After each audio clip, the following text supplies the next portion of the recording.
we got a good one here. Oh yeah. Big old crappie. Look at this, guys. It's been a struggle this morning. This water has dropped about 3 or 4 foot. That big old crappie. Let's see if we can catch a few more. I don't know if we can or not, as slow as it's been. The guy next to me over here is fishing with minnows, and he's not catching very many. So I'll stick that one in there. Get some water on it. Maybe they'll turn on here. It's been a rough morning. Hit a rock with my prop. Broke my prop. Broke the string on my trolling motor. Went to use some jigs and they were messed up. It's just been one of them days. Got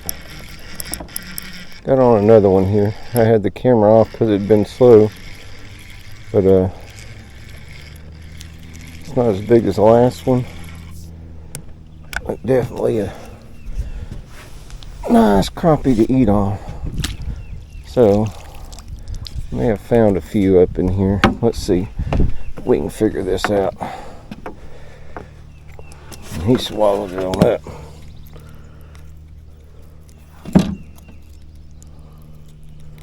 See if we can get that out.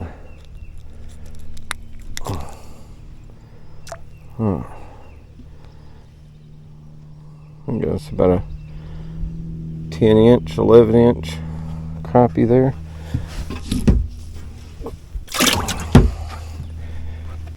He was up a lot shallower, so let's see if we can maybe we found some shallow ones. This water drop, I don't know, man, 3 or 4 foot this week. It's bad change. This is a new location. Trying to figure them out here. If you can see right here or not, but you can kind of see the water level change. You can see where the water was by looking at that bank up where that green grass is starting to grow. If you have an opportunity to fish lakes that are small, shallower water, your chances of catching crappie consistently are usually a lot better, a lot easier to catch. You got fewer fluctuations in the water levels. You've got steadier temperatures. They warm up faster. A lake like this is almost 14,000 acres, 200 feet deep in some areas. I think the average water depth, if you average it all out, is probably around 50 something, 60 feet. You got to find these shelves. I mean, you just have to really search a lot more.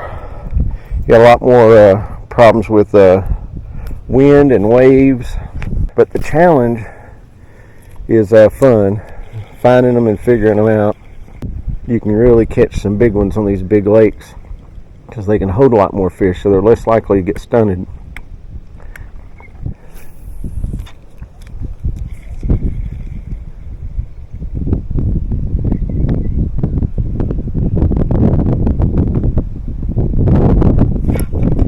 There we go. There we go. Oh, come off. I should have got the net. He wasn't very big. Today was supposed to be a light wind. It's blowing a little bit harder than what they said. I have to find a place tucked in out of the wind here. The wind's cold too. Let that drop right there.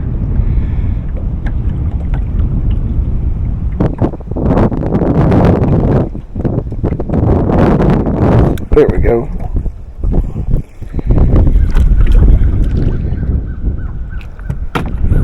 Well, he flipped into the boat. I got lucky on that one. There we go. So he's not a real big one, but he'll eat. We're gonna throw him in there on a slow day. We're not gonna be too picky.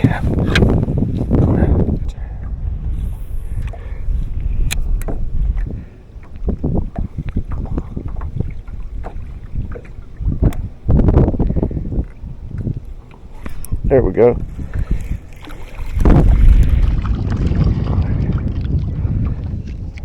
He's definitely big enough to eat.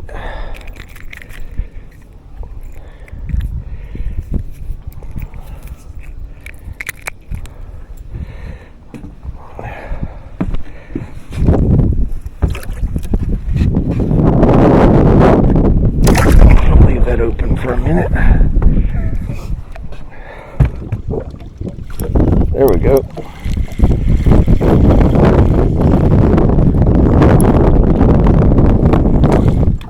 Bass.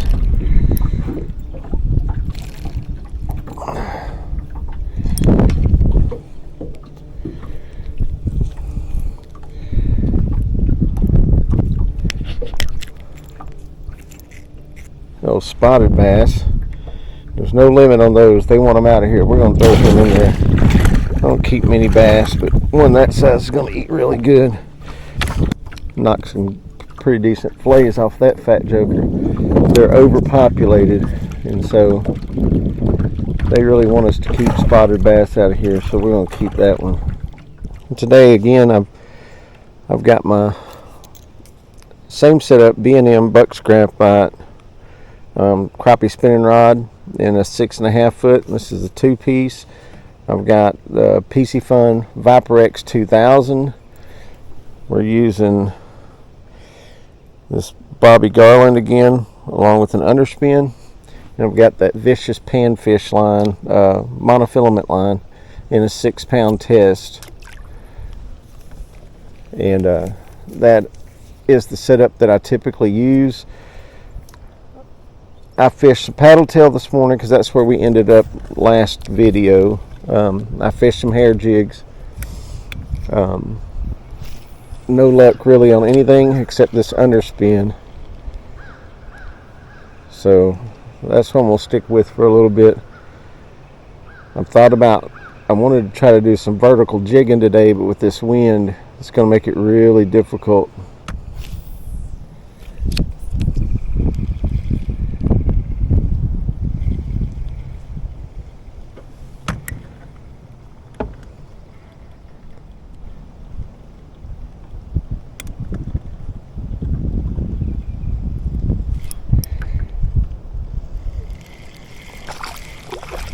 Another little bass.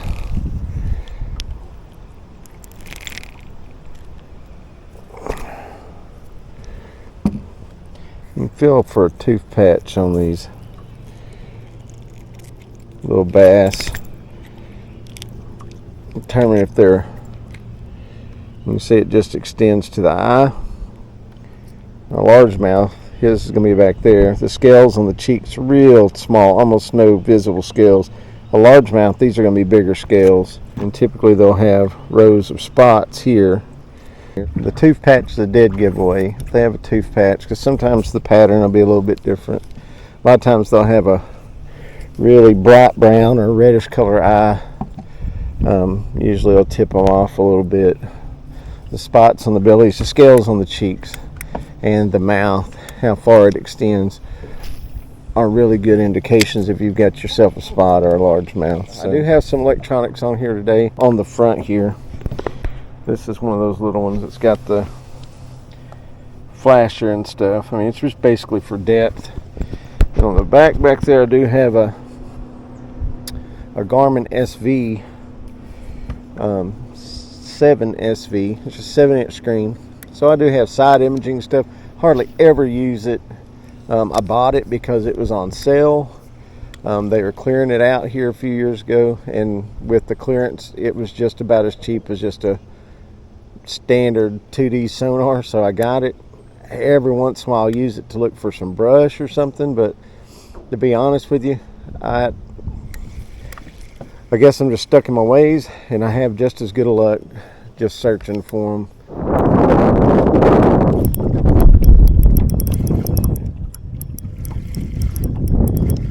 Got here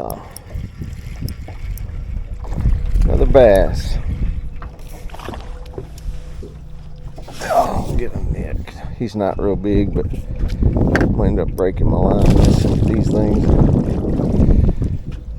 No spot. Another spotted bass.